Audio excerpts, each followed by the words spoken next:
అసలు మనందరం కూడా ఒక్క దీపం వెలిగించడమే చాలా విశేషం. అటువంటిది ఈ రోజు మనందరం కూడా ఇన్ని దీపాలు చక్కగా జ్యోతిర్లింగార్చన అంటారు. ఇన్ని జ్యోతులు మనందరం కూడా చక్కగా వెలిగించాం. ఏ దీపం వెలిగిస్తే మనకి సమస్త జ్ఞానాల్ని ఆ దీపం ప్రసాదిస్తుందో అటువంటి ఇన్ని దీపాలు మనం వెలిగించాం.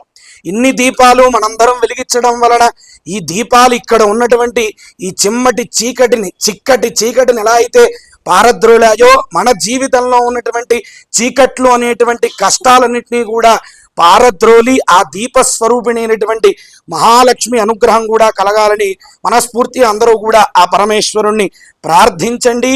ఇవాళ విశేషమైనటువంటి ఆర్ద్రా నక్షత్రం, ఆ పరమేశ్వరుడు యొక్క జన్మ నక్షత్రమైనటువంటి ఈ రోజున ఇటువంటి ఈ జ్యోతిర్లింగార్చన మనం చేయటం పరమ పుణ్యప్రదం.